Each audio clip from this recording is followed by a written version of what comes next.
Ladies and gentlemen, we are going to have a parenting style show tonight. So rather than showing clothes, we're actually going to have 5 people model different types of parenting. So as we go through each one, you can tell us who you are and what kind of a parent you are. So you want to go first? Yes, my name is Jeanette, and I'm a Power Patrol. I am the Power Patrol parent. My kids do my things or hit the highway. I don't listen to their feelings or ideas. They do what I want because I say so. Fear is good. It keeps the peons under my control. If they don't do what I say, I'll make sure they really pay. So in the short run, a Power Patrol, do they get kids that are well behaved? No. In the short run. In the short run, they do. Why do kids behave? Because they're afraid of what will happen if they don't. In the long run, what kind of outcomes do you get? Pardon? Runaways. What else? Angry. Rebellious. A lot of times you realize, especially teen years, you'll start to get a lot more of the power struggles and rebellion. They're not willing to just follow orders anymore. Okay? Yeah. So any other outcomes? They'll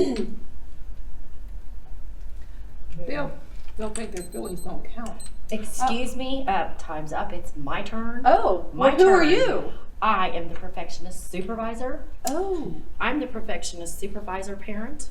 I am very organized. I know the right way to do everything. I get my way with bribes, incentives, payoffs, and lectures. I have a good reputation, and my kids had better not spoil it. I make sure that they never stray, and if they do, I give the guilt trip right away. Oh, so this is also on the over-controlling side, but rather than controlling through fear, what do they use to control? Pardon? Bribery is one. Yeah. Now, each one of these personality types actually has its strengths, right? I mean, it's great to be a good leader, right? But somebody can kind of be an overpowering leader where they're too controlling. Organization's good, right? You know what a micromanager is? What's a micromanager? Just constantly telling you what to do. Constantly telling you what to do in your business. All over you. Yeah. All your space. Taking up all your space. In parenting, STEP, Systematic Training for Effective Parenting, calls it snoopervising. It's like it's beyond just supervising, it's snoopervising. So it's kind of in kids' space a little bit too, I have you scheduled to do your homework at such and such a time, and I'm going to look over you and check it off. It would be kind of more extreme. Okay? So there's 2 types of controlling. So both of these are on the over-controlling side, 2 different types. On the under-controlling side, there's also 2 types. So tell us who's all the way on the end there. Who are you? That's me. I'm the avoider parent. I hate inconvenience, and kids are so troublesome. I hear and see what I want so I can avoid conflict. Hey, my kids didn't do it, and it's your problem to solve. I don't want my kids to expect much from me. In return, I let them run wild and free. So now in the short run, now what does this parent want? The avoider, what's kind of their overall goal? They want parenting to be what? Technically, had no kids. They were on freedom. Okay. Their strength is that they're actually very laid back, easygoing people. I mean, we all like laid back, easygoing people, don't we? Right? When carried to the extreme in parenting, are there times when you have to do things that aren't convenient? Yeah, unfortunately, there's a lot of inconvenience in parenting. So if parents just let their kids run wild and free, in the short run, is it easy for them? In the short run, it's easy for them. What do they get long term? Not listening. And if they let their kids run wild and free? Disrespect. Disrespect. What else? What kind of problems might they have in the future? They think they don't have to listen to anybody. Yeah. They actually end up with big problems. Imagine kids that were just allowed to run wild and free. Imagine all the trouble that they could get into. So in the short run, it might be easier, but in the long run, it's big problems that they end up dealing with later. Now, both of these are permissive, but they're very different. So, Doug, tell us who you are modeling. Hello, my name is Doug, and I'm the overindulgent parent. I love my kids and will do anything for them. I'll deliver homework, solve their problems, and fix any meal they want and serve it on a silver platter. I understand their feelings so well, I can keep them happy all the time. I give them respect, I'm sure of that. So why do they treat me like a doormat?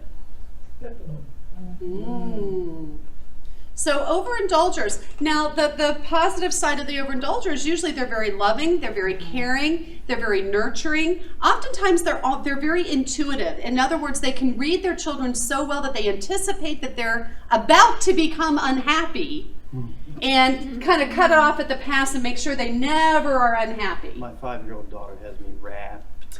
Okay. She's a little girl that, Okay, yeah, so anticipate that need. So, can we do too much for kids? Yeah. Yes. So, now here's the thing, because the intention behind this is they really want to be good parents. And so that's why they give their children so much. They're happy to do it. I mean, they're happy to make this special meal, or they're happy to, take the lunch so that they're not hungry all day. What's the problem? So in the short run, it feels good.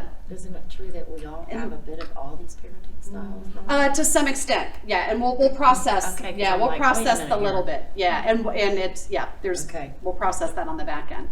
So for that particular parenting style, where do they end up in the long run? Tired.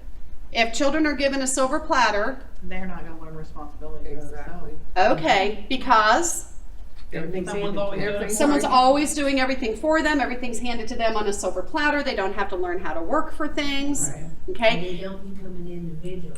They never get their own identity. Okay. When everything is handed to them. Okay. Or it could be the other extreme, which is they perceive everything as revolving around them. Exactly. They may become very narcissistic in terms of being very self-centered rather than giving. And the thing is that these parents are often very giving. And so then that's where that last line, like, I don't understand why I'm treated like a doormat. You can often, when you see the results in children, you can usually trace it back to an adult somewhere that's in an influential position, quite often with them, that's influenced that outcome. And so a lot of times when you'll hear parents saying, I've given my kids so much over the years, I don't know why they don't appreciate me. Usually that's kind of a flag. There might have been a little bit of silver plattering going on with that. So in the short run, it feels good, but in the long run, again, there can be some big problems. That can also happen when you have an only child. Oh, good point. Yeah. Yeah, it would be That's why I'm easy for saying that to it. It's not happen. that you're trying to do it, it just kind of happens. Yeah. It's been there, done Yeah, that. been there, done that. So who do we have in the middle? I am the balance, your rule, okay, I'm not supposed to say. I'm the balance person, or the balance parent. I listen to my children's opinions and feelings and treat them with respect. I want my kids to be independent, so I teach them skills and let them do tasks for themselves.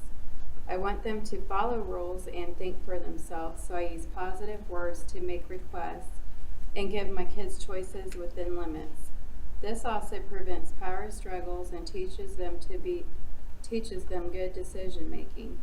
I use discipline to teach my children lessons from their mistakes so they become self-disciplined and responsible. My kids can always have a say, but might not always get their own way. Okay. So with that approach, in the short run, what kinds of behaviors do you get from kids? Oh, man. Probably lots of different kinds of behaviors. Okay. They're adjusting. Okay. So if parents are listening, offering children choices, what kinds of skills and qualities are children going to develop? Good decision making. Good decision Based on making. What's going on around it because you give them a choice. Okay. Independency. Okay. Independence. And long term, when children are raised consistently with that approach, what kind of outcomes might you get? We'll be balanced Good husband people. and wife. They'd be balanced people, Well adjusted. well adjusted, Confident. confident. Okay. All right. So out of these, which of these do you think is the one that would probably give you your best chance, there's never guarantees, but would probably give you your best chance of reaching the goals that you all have identified? Balance. The balance. Please. Most of you would pick the balanced parent. Well, in this particular class, balanced parenting is what we're going to be learning. Now, that's not to say that we don't occasionally go in the other, and we'll process that in just a few minutes, because you may not be starting there now. But what matters is where you want to go, not where you are today, but where you want to go. Because if that's where you want to go, to those outcomes, then which of these styles do you think is your best chance? Balanced parenting. Now, if those aren't the outcomes you want, or that's not the style that you want, well, then you can go to another class, because we're going to be learning how to do balanced parenting. Well, since we have two parents, two different styles, can I just, let her have me wrapped and then Let's give everybody a round of applause, and then we'll answer that question. Thank you to our models.